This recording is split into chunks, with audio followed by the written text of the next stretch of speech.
There are certain moments in life that don't feel like they belong to time. They don't flash by. They don't fade. They just sit there, frozen in some pocket of memory, replaying themselves over and over with painful clarity. That New Year's Eve? It didn't end when the ball dropped. It's still looping in my mind like a broken reel. The night had all the right ingredients. We were at this charming, slightly too expensive vintage bar just outside Milwaukee. Brick walls, dark wood, Edison bulbs everywhere. One of those places that pretends to be about ambience but knows damn well it's just good for Instagram. Melanie had picked it. She always liked places like that, where the lighting made everyone look a little better than they felt. She'd gone all out. Rented a private back room, catered appetizers, live jazz trio tucked in the corner. All our usual crowd showed up. Friends from the neighborhood, her marketing team, a few of my old college buddies. Laughter spilled out of every corner, the kind of buzz that usually warms you up. But me, I couldn't get warm that night. We'd been married 20 years. That's no small thing. We met young at a winter carnival, if you can believe that. I was the guy selling raffle tickets for the volunteer fire department.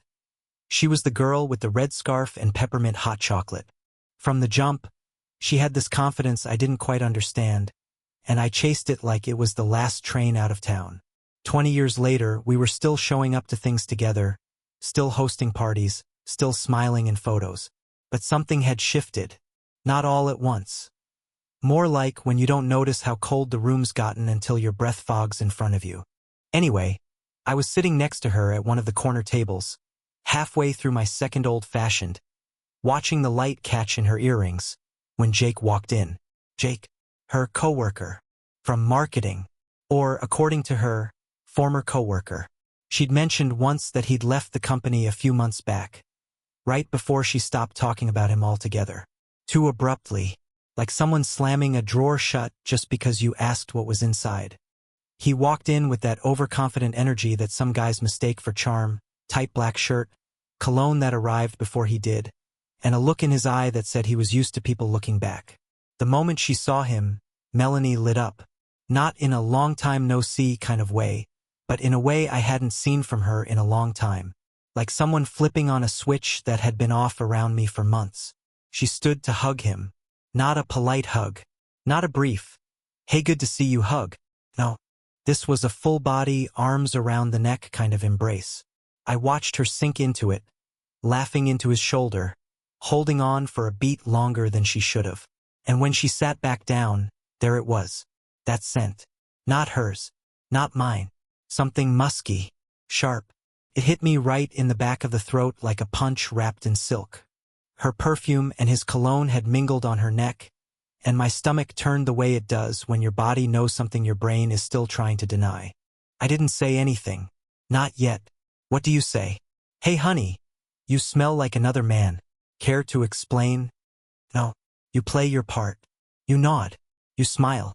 You hold onto that fraying thread of plausible deniability like it's the last thing keeping you from falling into something darker. So I sat there, pretending to be interested in some story about a holiday campaign while my mind started connecting dots I didn't want to see forming. The late nights, the sudden work trips to Chicago, the weird inside jokes she'd drop with her coworkers that made no sense to me, the way her phone started living face down on every surface. I told myself I was being paranoid, that this was just one weird moment, that I was tired, that maybe it was nothing. Then she made the toast. Right before midnight, champagne flutes in hand, streamers half unwrapped, music rising to that anticipatory buzz just before the countdown. Melanie climbed onto the little platform near the back of the room, glass held high, eyes glinting. She looked beautiful. I hate that I still remember that. Black dress, red lipstick, hair curled just right. She looked like the version of her I used to see every morning before the world got complicated. She called for everyone's attention, flashing that host smile she'd mastered from years of company functions and PDA fundraisers. Before the countdown, I just want to say, thank you all for being here tonight. We made it through another crazy year. You're the people we choose to surround ourselves with, and that means everything. A round of applause, laughter, camera flashes. Then she said it. Maybe we should swap partners tonight? Just for fun. We're all adults here. The room exploded with laughter. Of course it did. Everyone assumed it was a joke. Just another wild, wine-fueled comment to liven the room. I even saw Jake grin and raise his glass. But I watched her. I saw the twitch of nerves in her smile. The way her eyes darted not to the room, but to me. That's when I stood up. I didn't plan it. It wasn't some grand moment. But something in me broke open, and I spoke without raising my voice. "Sounds good," I said. "Just make sure you explain it to your mom first." She invited my new partner to breakfast tomorrow. The room went dead. The music seemed to drop out. Laughter evaporated mid-sentence. I could feel 50 sets of eyes ping-pong between us, unsure if they were still in on the joke. Melanie's face flushed a deep crimson. She opened her mouth, probably to say something clever, to spin it back into lighthearted territory. But all that came out was a nervous laugh. "God, Dan," she said, chuckling too hard. "You always take things too seriously. Relax." But it was too late. That moment had happened. There was no walking it back. No charming it into forgetfulness. No quick laugh or apology to glue the shards back together. I watched her realize it. Right there, in real time. Her face didn't fall. Not completely. But something in her eyes shifted. Like she'd finally registered that I wasn't just the quiet husband in the corner with the drink. That I'd been paying attention. The countdown started. 10, 9, 8. But I couldn't hear it. I was looking at a stranger who used to be my wife. And I was wondering how long she'd been gone. I didn't sleep that night. Not a wink. Not because I was angry, though I probably should have been. But because everything started lining up too neatly in my head. A dozen little oddities, each one insignificant on its own, began clicking into place like pieces of a puzzle I hadn't even realized I was trying to solve. Funny how clear things become once you stop trying to convince yourself you're imagining them. After the party, Melanie stayed behind with a few of her friends to help clean up. I told her I'd take an Uber home. She didn't protest. Just kissed me on the cheek and said, "Drive safe. Okay?" I rode in silence, staring out the window as snowflakes fell in lazy spirals against the glass. Milwaukee in January never looked more hollow. When I got home, I poured myself a drink, no ice, and sat in the dark. I didn't turn on the lights. I didn't take off my coat. I just sat at the kitchen table, the scent of someone else's cologne still clinging faintly to my shirt like it was mocking me. That's when the memories started to surface. Not the big ones, the wedding, the vacations, the anniversary dinners. No, what came back were the smaller moments. The kind of things you only start noticing when your world is beginning to slip. The details that seemed harmless until they weren't. Like the first time she said she was working late and came home around 2 a.m., claiming they were in crisis mode on a campaign. I had been half asleep on the couch, phone in hand, worried sick. She smelled like wine and perfume, but not her usual brand. She kissed me quickly and mumbled, "You didn't have to wait up," and I believed her. Or the night she said she was going out for drinks with the girls, and came back in a new dress I'd never seen before. Something sleek, black, low-cut. I complimented her, and she laughed it off, said they were doing a theme night, cocktail chic. I remember thinking the tag was still on it when I found it in the laundry the next day. It wasn't a theme night. She had bought that dress for someone else's eyes. Then there were the text messages. She used to text me throughout the day, random thoughts, grocery list additions, a funny meme here and there. But at some point, they stopped. And when I'd ask about it, she'd shrug and say, "Work's been nuts." Yet every time I passed by her home office, her phone was always buzzing. Always flipped face down. Always on silent. I remember one night in particular. I walked past the bathroom while she was inside brushing her teeth. Her phone lit up on the counter. I didn't mean to look. I swear I didn't. But when something lights up in a dark room, your eyes go there. The preview was short. Still thinking about last night. I didn't say anything. I went back to watching TV. And I convinced myself it was nothing. Maybe an old friend.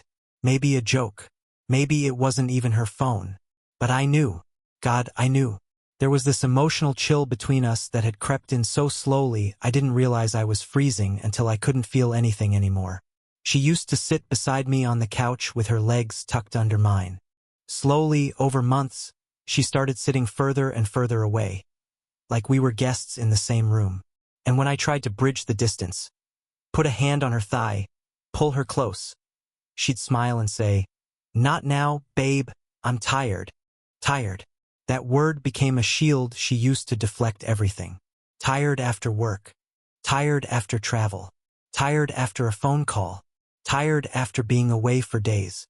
I started to feel like an obligation, like I was just part of the furniture she passed on the way to her real life. But I didn't say anything. I told myself she was just overwhelmed, maybe depressed, maybe premenopausal, maybe it was me. I started blaming myself. I wasn't being exciting enough. Maybe I was too safe, too routine, too predictable. I started wondering if I'd gotten boring, if I'd let go, if I'd stopped being the man she fell in love with. I even bought cologne. A new one, more musky, stronger. Thought maybe she'd notice. She didn't. When I tried to kiss her neck that week, she flinched like I'd startled her. Said I scared her. I apologized. She didn't. At some point, we stopped talking about anything real.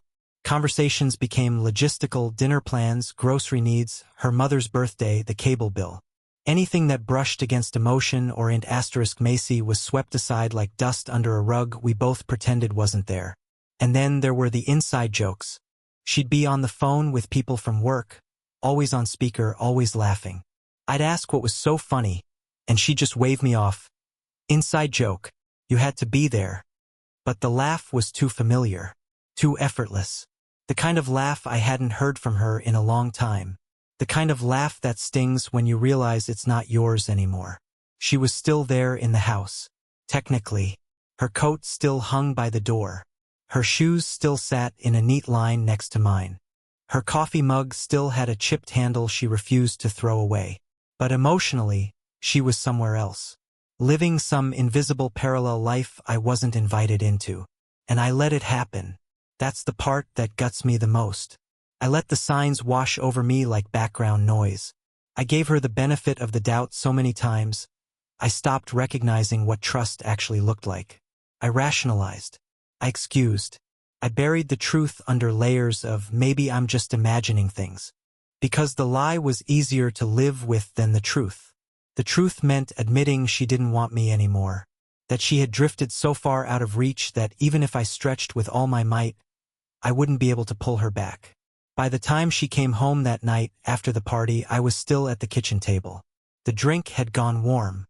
My coat was still on. I must have looked like a ghost in my own house.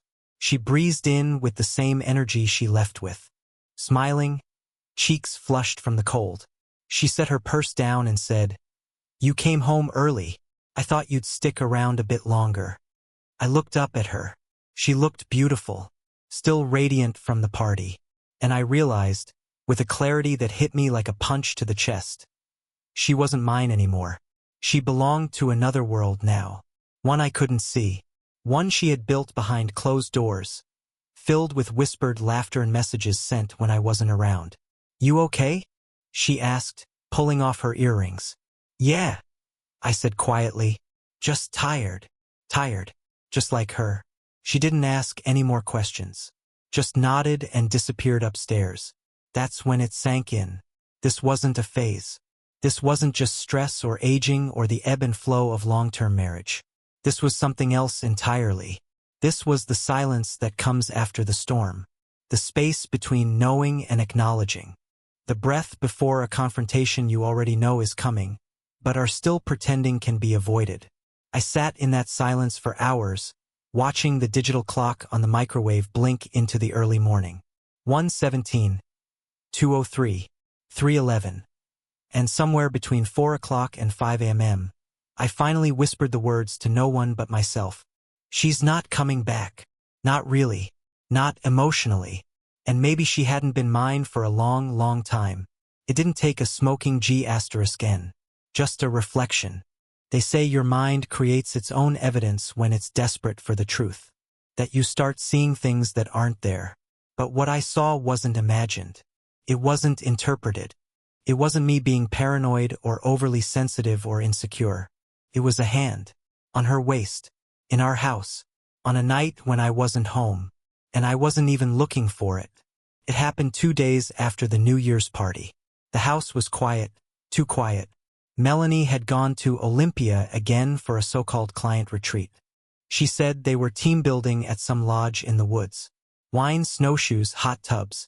No Wi-Fi, she told me with a smile. But I'll check in when I can. She didn't, so I kept myself busy. Cleaned out the garage. Replaced the furnace filter. Organized the files on our shared tablet. Stuff that hadn't been touched in years. It was when I was looking for an old tax return that I found the folder. Recents. I opened it without thinking. Just instinct. One of those half-mindless scrolls through photos you've already seen 100 times. Except this time I hadn't seen any of these. There were 6 pictures. All of them recent. All of them taken in our living room. Melanie, standing by the fireplace with a glass of wine. Melanie in that black dress, the one from a few months ago, the cocktail chic dress. She was posing, smiling toward the camera, head tilted just so. The kind of look she gave back when we used to go on dates. Only this time it wasn't for me. And then I saw it. In the third photo, in the edge of the mirror behind her, was a man's arm. Just the arm. But it was unmistakable. His hand was on her waist. Not resting. Gripping. Like they were in mid-pose.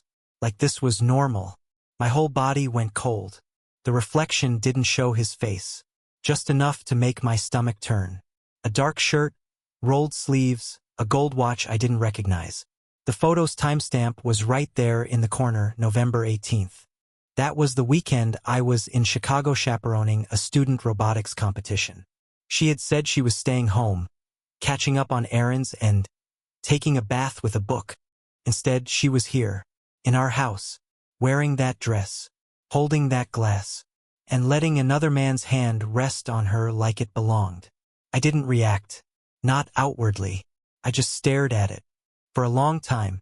The way you'd look at a stopped clock and suddenly realize time has no meaning anymore. It wasn't even that I was shocked. That's the thing no one tells you about betrayal. By the time you get the evidence, you're already numb to it. What I felt in that moment wasn't rage. It was confirmation. It was like the final piece of a puzzle sliding into place. Picture I already knew. A truth I'd already suspected. And now there it was. In high definition. I didn't confront her. I didn't scream or throw anything or forward the photo to her phone with a passive-aggressive caption. I didn't even delete it. I just closed the tablet and put it away. Because once you know, really know, the game changes. It becomes less about the evidence and more about the exit. That night, I sat in our bedroom and looked around. I noticed how untouched everything felt. Her dresser was still meticulously arranged, like a boutique. Lipsticks lined up by shade, perfumes organized by season. Her side of the bed was spotless, sheets pulled tight, as if she barely touched it. Because she barely did. When she was home, she said she slept lightly. That she'd been tossing and turning and didn't want to wake me. So she'd moved to the guest room. Or the couch. Or so she said. I believed it. First. Then there were the suitcases. The ones she started leaving half-packed, even between trips. Easier that way, she said. Less hassle when I travel. But some of the clothes in them weren't for work. Heels I hadn't seen before. Lingerie that still had tags. I saw them. I noticed. I just didn't ask. Because the moment you ask, the illusion breaks. And back then, I was still clinging to the illusion. Still hoping I was wrong. Still praying that if I was just good enough, quiet enough, understanding enough, she'd come back. But that photo K** led the illusion. That hand on her waist. That mirror. That timestamp. That was the moment I realized she didn't just lie. She didn't just drift. She chose this. Chose him, whoever he was. Chose to let him into our house, into our space. Into her. And I started seeing everything differently after that. I remembered how she used to ask me to be out of the house more. Little suggestions like, why don't you take that weekend hiking trip with the guys? Or, you haven't visited your brother in months. At the time, I thought she was being supportive. encouraging, wanting me to recharge. Now I saw it for what it was: strategic scheduling. I started thinking back to the times I'd called her on those nights and she hadn't picked up, or when I'd FaceTimed her and she declined, texting back, "Can't talk, in the bath." She was probably with him, maybe even still wearing that dress. It was surreal, like waking up from a dream and realizing your entire life was a set you'd been walking through blindfolded. I started retracing everything. The arguments she picked out of nowhere, the coldness, the way she'd mock my routines. "You always take the same route to work," or "you always order the same beer." Like predictability had become a sin. I used to think stability was something we both wanted. I guess I was wrong. She wanted chaos, or excitement, or something I couldn't give her anymore. So I started observing. Not reacting, observing. I watched her through a different lens now. She came home the next evening with a box of leftover charcuterie from her client retreat. She kissed me on the cheek, said she missed me, said the snow was magical up north. She even brought me a little souvenir mug that said, "Olympia Strong." I looked at her and smiled, because I knew that whatever she'd been doing, whoever she'd been doing it with, she didn't know that I knew. And for the first time in months, I wasn't chasing her. I wasn't begging. I wasn't doubting myself. I was watching, and I was planning. Because now, the question wasn't whether she was cheating. The question was, how long had I been gone from her heart before she started inviting strangers into our home?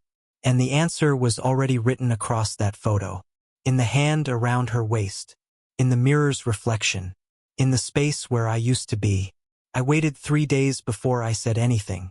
Not about the photo, God, no. That was too sharp, too raw, too final. The kind of card you only play when you're ready for the whole house to come down. But I had to say something. Not because I needed answers, I already had them, but because I needed to watch her work. I needed to see how far she'd go to spin a web that I wasn't even tangled in anymore. It was a Sunday morning. Cold, gray, unassuming. The kind where you sit in mismatched pajamas and pretend normal still lives in your kitchen. Melanie was buttering toast while humming along to some playlist she'd made the week before, coffeehouse covers of songs we used to listen to in college. She always did that after trips, like pressing reset on whatever reality she'd been living elsewhere. I sat across from her, sipping coffee I'd made for both of us. I waited for her to sit, waited for her to take that first bite. Then I said it, soft, casual, like I was asking about the weather. "You remember what you said at the party? About swapping partners?" Her fork paused halfway to her mouth. "What?" she asked, her voice too high-pitched to be casual. "At the New Year's thing?" "Yeah," I said, looking straight at her. That was a bold thing to say. She gave a forced laugh, setting her fork down carefully like she was defusing a bomb. "Dan, you're not seriously still thinking about that, are you?" I was joking. I didn't respond. I just watched her. She reached for her mug but didn't sip. You know how those things go. Everyone's drinking, everyone's being cheeky. It was a dumb joke. Lighten up. Still, I didn't say a word. Her expression shifted, just slightly, like she realized the laugh didn't land. Like the room had suddenly gotten colder than she expected. "Babe," she said more softly, almost with pity. "You've been weird lately." Quiet. "Is something going on?" I tilted my head. "Weird." She nodded. "Yeah, I don't know," closed off. "Suspicious.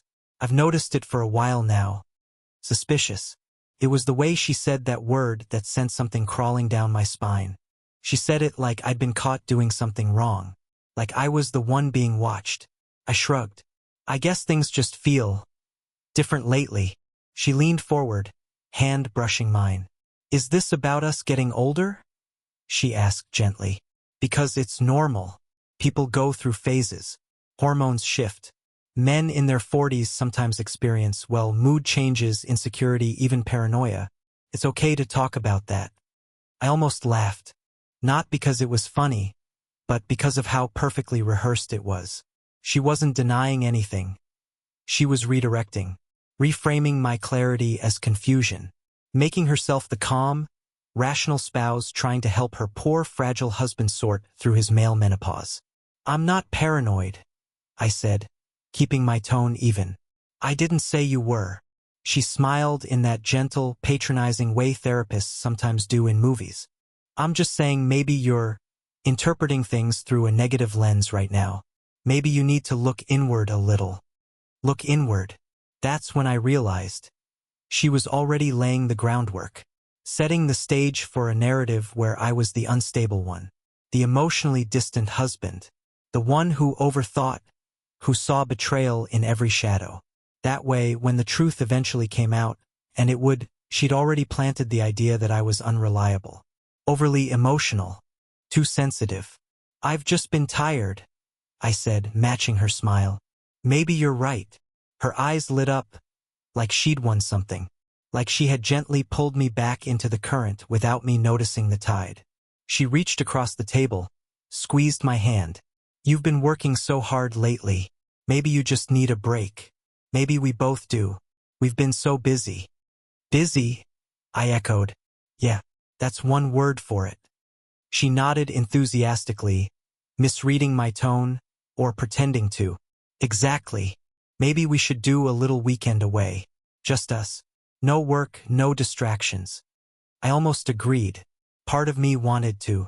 The part that still remembered the version of her that used to fall asleep on my chest during storms.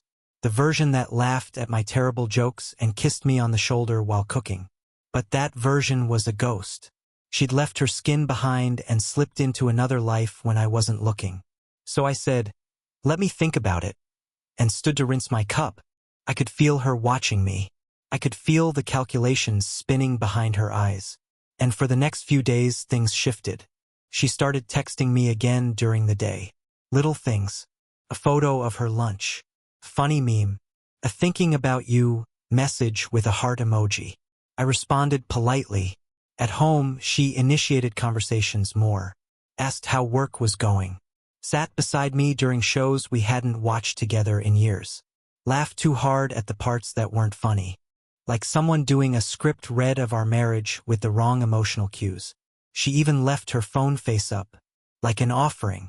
I didn't touch it, because that's the trick. She wanted me to look. She wanted to appear transparent now. It was a performance, and I wasn't going to play the fool who interrupts the act to point out the wires holding the set together.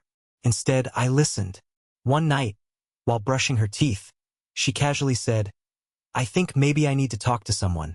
Like a therapist. I feel like I've been disconnected lately. Not from you, just from myself. I think I've been projecting. Projecting. I nodded. Could be good. I don't want to lose us, she added, her mouth full of toothpaste. I love you, Dan. I know I've been distant. I just don't know how to fix it yet. And maybe she meant that part. Or maybe it was just one more attempt to build a narrative where she was the victim of her own confusion, not the architect of deliberate deception. Either way, I didn't respond. I just kissed her forehead and went to bed. And that's when the game changed. Because from that point on, she thought I had backed down. She thought I was retreating, that I was taking the bait, that I was folding back into the mold of the dependable husband, the guy who'd second-guess himself into silence. But I wasn't folding. I was recording. Every sentence she said, every trip she took, every explanation, every deflection. I kept notes, quietly, methodically, no accusations, no arguments, just quiet documentation. Because when someone makes you the problem, and the world sees them as the calm, loving spouse, you don't yell. You build your case in silence. You wait. And then, when the curtain finally drops, and the truth stumbles out into the light, you don't point fingers. You hold up the mirror and say, this is who you really are. There's a special kind of silence that exists between two people pretending everything's fine. Not the silence of comfort or peace or mutual understanding. No, this silence is theatrical, practiced, polished, the kind you choreograph like a dance. You know exactly when to smile, when to nod, when to leave the room. You say all the right lines, but none of the right things. That's what our house had become. A soundstage, the kitchen, her set, always filled with the aroma of just brewed coffee and podcasts murmuring from the Bluetooth speaker. She'd hum along while slicing fruit, ask if I wanted some. I'd say, "No thanks." She'd smile. We'd both pretend the offer was real. The living room, mine. She rarely joined me there anymore. Once or twice, she sat beside me on the couch, legs crossed tight, eyes flicking toward her phone every 3 minutes like it was a metronome. If I asked, "Want to watch something?" she'd shrug and say, "Sure, but just one episode. I've got emails." The bedroom? Well, that had become neutral territory. We slept on opposite sides like war generals separated by an invisible border. Our backs never touched. The lamp on her side stayed on longer and longer. Mine stayed off. But to anyone on the outside, we were golden. She posted photos of our weekend brunches. Cropped tight, always smiling. "Love this man," she wrote under a filtered *T of me flipping pancakes. While just hours earlier she told me she might fly out early for a last-minute meeting in Olympia. I smiled in the photos, too. Why not? I played the role. I'd always been good at that husband, provider, listener. For years I thought love was something you maintained through consistency. Turns out that's just how you get typecast. The suitcase in our closet stayed packed. It started as something practical. "Why unpack everything just to repack it again in 2 days?" she said. But I started noticing what stayed in the suitcase. The silk blouses, the low-cut dresses, the heels with the red soles. Not exactly conference attire. She didn't used to dress like that for work. And the trips? They multiplied. Client events, regional meetings, brand retreats. She was flying more often than she was home. And when I suggested going with her once just to tag along, she tilted her head like I'd said something quaint. "It's not really that kind of trip," she said. "What kind of trip is it?" "You know, work, long days, no fun." And then she smiled, quick, almost apologetic, like she knew how flimsy it sounded but hoped I wouldn't press. I didn't, not then. Instead, I watched. One night, I heard her laughing in the other room. Not just a chuckle, a full-bodied laugh, the kind she used to let loose when we were first dating, when we'd lie on the floor talking about nothing until sunrise. I walked down the hall and paused outside the office door. Her voice was soft but animated. She said his name, Brian. I'd never heard her say it before. Then a pause. Then more laughter. Then, "You're terrible." In that low, playful voice I hadn't heard directed at me in over a year. I stepped away before she noticed. Went back to the kitchen.